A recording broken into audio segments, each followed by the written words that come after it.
Hello കുട്ടികളെ, ഇന്ന് നമുക്ക് ഒരു പുള്ളിമാനിന്റെയും കുറുക്കന്റെയും കഥ കേട്ടാലോ? അപ്പോ വീഡിയോയിലോട്ടേക്ക് പോവാം. പണ്ട് വളരെ പണ്ട് ഒരു കാട്ടിൽ ഒരു പുള്ളിമാനും ഒരു കുറുക്കനും താമസിച്ചിരുന്നു. തടിച്ചു കൊഴുത്ത പുള്ളിമാനിനെ കാണുമ്പോൾ കുറുക്കന്റെ വായിൽ വെള്ളമൂറും. എത്രയും വേഗം തന്നെ ഇവനെ അകത്താക്കണം, അതായിരുന്നു കുറുക്കന്റെ എപ്പോഴുമുള്ള ചിന്ത. ഒരു ദിവസം പുള്ളിമാൻ പുഴയിൽ നിന്ന് വെള്ളം കുടിക്കുകയായിരുന്നു. ഇത് കണ്ട് സൂത്രക്കാരനായ കുറുക്കൻ മാനിന്റെ മുന്നിലെത്തി. അവൻ മാനുമായി വഴക്കിടാൻ തുടങ്ങി.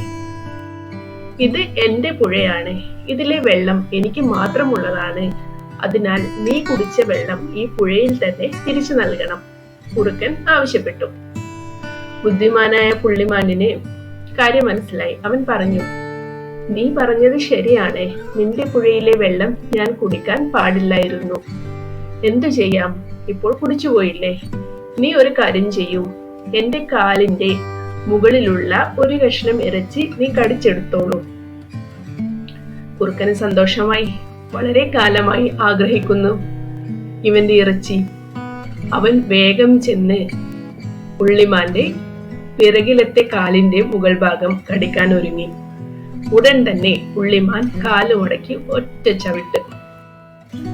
തല കടിയേറ്റ കുറുക്കന് ബോധം കെട്ട് താഴെ വീണു. പിന്നെ ഒരിക്കലും കുറുക്കൻ പുള്ളിമാനിനെ തിന്നാൻ ആഗ്രഹിച്ചിട്ടില്ല. കൂട്ടുകാരെ, ഈ കഥ ഇഷ്ടപ്പെട്ടെങ്കിൽ ഈ കഥ ലൈക്ക് ചെയ്യുകയും ഈ കുഞ്ഞു ചാനൽ സബ്സ്ക്രൈബ് ചെയ്യുകയും ചെയ്യണേ. വീണ്ടും ഒരു നല്ല കഥയുമായി അടുത്ത വീഡിയോയിൽ കാണാം. ടാറ്റാ.